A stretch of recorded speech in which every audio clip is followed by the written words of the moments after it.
This particular sleeve design is called the petal sleeve, where you see 2 layers or more being layered to mimic the way petals look on a flower. And in this video, I'm going to be showing you guys how to go about this. There are many variations of this, so the one I show in this particular tutorial is just one way to do it. But as I create mine, I will show you how you can tweak the shape of the pattern to achieve different outcomes.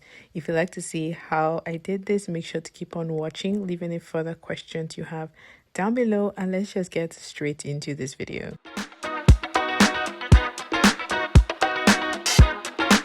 In this particular tutorial, we're going to start off with the measurements needed to make this sleeve style and then move on to making the sleeve pattern and adapting a basic sleeve pattern for the petal sleeve. I'm going to draft a basic sleeve pattern, and I have a piece of paper here that I've folded, so this edge here is a fold. So I'm just going to be drafting half of the sleeve first. Starting with a horizontal line on the very top of the paper, I'm going to be drawing that and then marking 4 inches below the horizontal line. That's the difference or the distance between the top of my shoulder to where my bicep line is.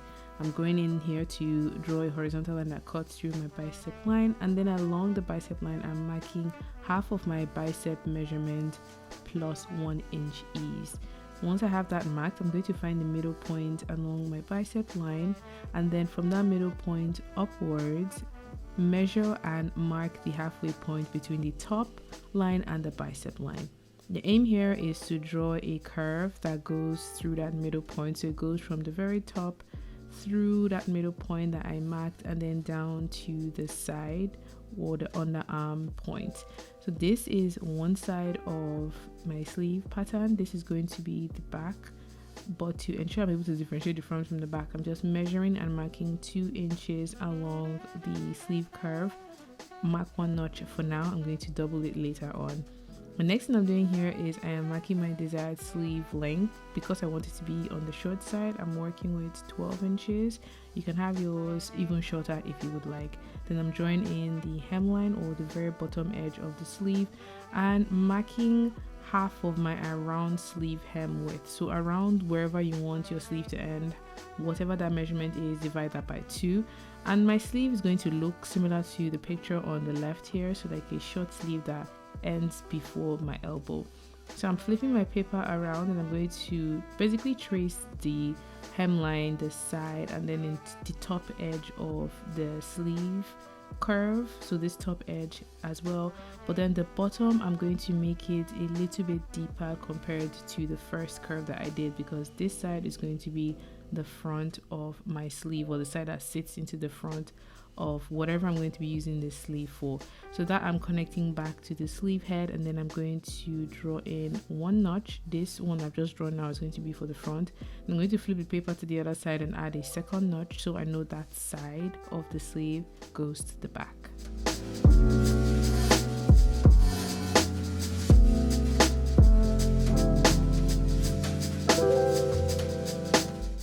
I'm going to open up the paper so I have a full basic sleeve plan that looks like this before adapting it to the petal sleeve design. The main characteristic feature is this curved overlap that mimics the shape of a flower petal, and that I'm going to be drawing in like this. Now there are a few ways to actually create this design. The one that I saw a lot of Pinterest was a curve that goes this way, so it goes into the sleeve head and goes down to the hem. Or if you want one that flares around the bottom of the sleeve so you have even more room for arm movement, the curve goes from the sleeve head to the hem, but you would want to slash and spread your pattern before you make any changes. I'm going to be making this one that is a bit more tailored, and for this I am marking 1 inch downwards along the side because my overlap is going to start there and then make its way down to the hemline. So using a red pen, I'm just going to roughly draw this by hand. I go ahead to refine this later on, but whenever I do curves I always like to do it by hand first because I have way more freedom to make it the shape that I like.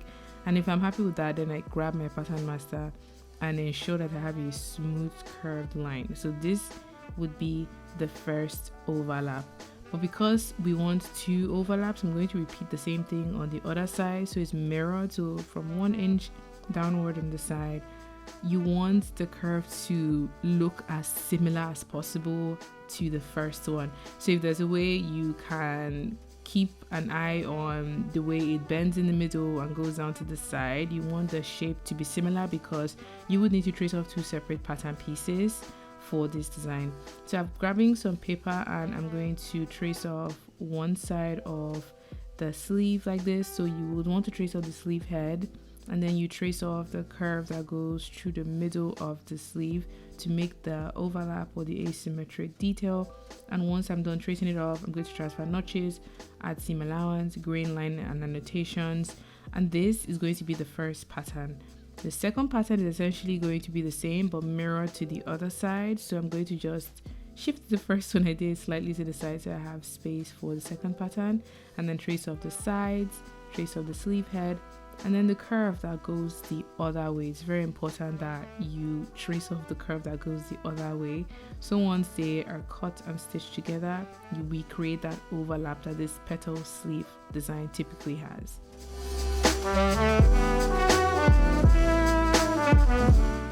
After adding seam allowance, grain lines and annotations to both patterns, I'm going to cut them out so they are ready to be cut onto fabric.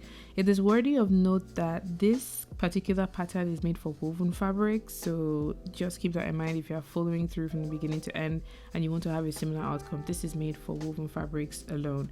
So I have both patterns ready. I'm going to put them onto fabric and I'm going to need to cut 2 pairs because I want to be able to finish the hem of the sleeve.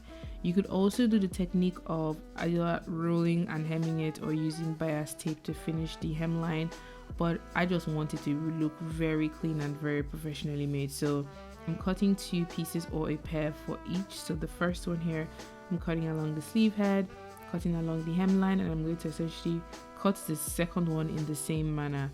Don't forget to cut your notches because that would help you differentiate what side is the front and what side is the back. Also, when it's time to sew the sleeve into your garment, it helps you actually match the shoulder seam of your garment to the shoulder seam of your sleeve.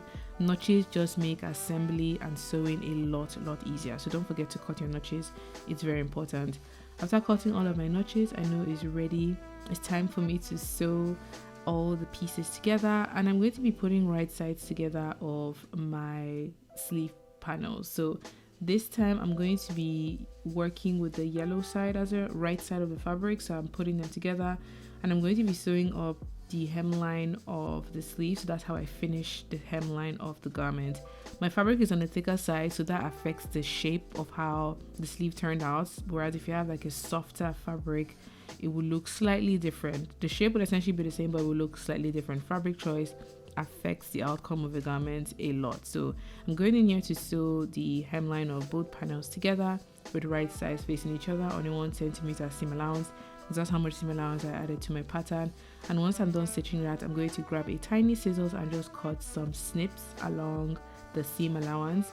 This is going to help the piece turn inside out a lot easier, so when I go and like iron this, I have a very smooth curve happening, and it just allows the stitching and that entire part of the garment to look more professionally made. So this one is done. I'm going to repeat the same thing on the other sleeve or the other panel for this particular sleeve design, and I'm going to press them down with iron and some steam to ensure everything looks nice and smooth the way it does now. So the final step in this process is the overlap. So I wanted the front to overlap the back, so you can kind of like put it against yourself and decide what direction you want the overlap to be, but I wanted the front to wrap around the back. So I just checked for where the notches were, and then I pinned the top edges together, and now I'm going to go ahead and sew up the side seam. The side seam is essentially how I'm going to catch all of the layers that this sleeve has. Whereas if you do the technique where the overlap goes into the sleeve head is how you're going to join together the overlap of the petals that this sleeve design has. I gave my piece a press to relax all of the stitching, and I used the Hong Kong method of finishing to finish the seam allowance edges on the inside, and this is what it looks like. I'm going to go ahead and work on the same one, and I just love how elegant. I think the sleeve design is quite elegant. I hope you guys have fun recreating this for yourself. Let me know your thoughts and questions down below, and until my next video, have a good morning, afternoon and evening wherever you are. Bye.